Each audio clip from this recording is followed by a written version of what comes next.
a gente tem que diferenciar a criança que acorda com dor ou a criança que começa com uma dor súbita sem um trauma específico, dá uma investigação e de se afastar algum problema que possa ser até natural, fisiológico, que a gente chama do próprio crescimento. Então, algumas crianças têm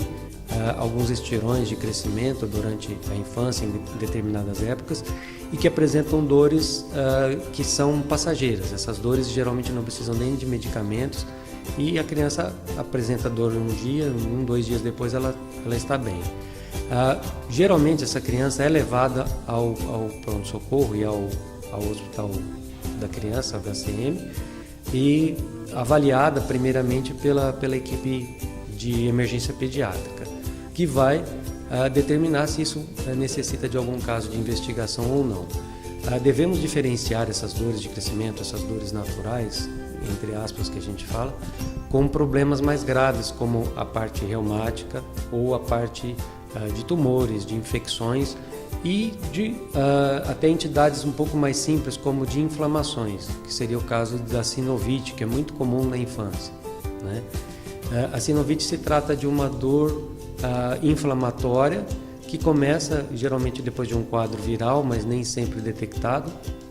e que a criança muitas vezes deixa de andar ou tem muita dor para andar, e que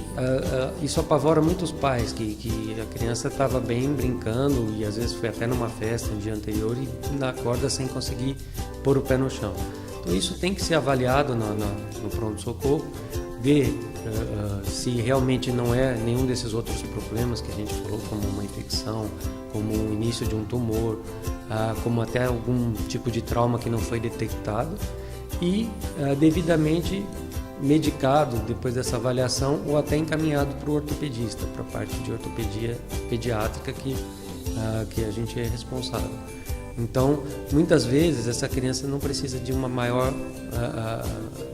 avaliação que a só do pronto-socorro. Feita essa avaliação, se há necessidade de um encaminhamento ou de uma avaliação ortopédica, a gente possui aqui no HCM a equipe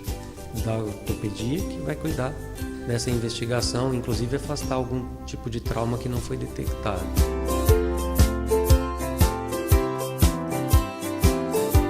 Geralmente são em ossos longos, que a gente chama, e principalmente nos membros inferiores, próximo à região do joelho,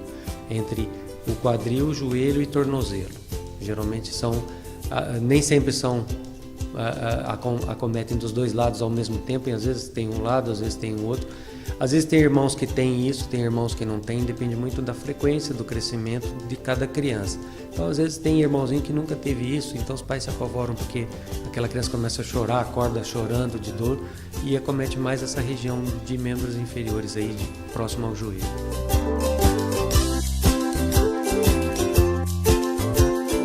A orientação é tentar acalmar a criança, é tentar massagear, é tentar aquecer essa região, ver se isso melhora em coisa de 15, 20 minutos, isso deve ceder. Se não ceder, pode entrar com algum analgésico, algum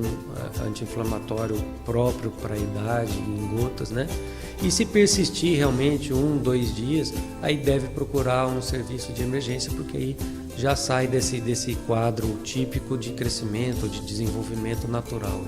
Essas crianças geralmente, se não cedem essas dores ou se precisam de uma investigação, elas passam por uma unidade de pronto atendimento e são encaminhadas para o hospital da criança com uma guia referenciada,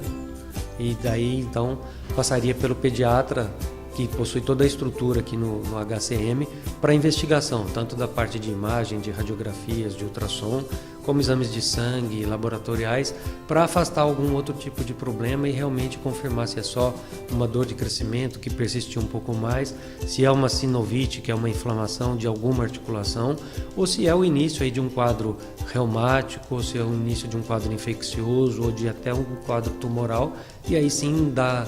a continuidade e encaminhamento para o ortopedista, traumatologista pediatra.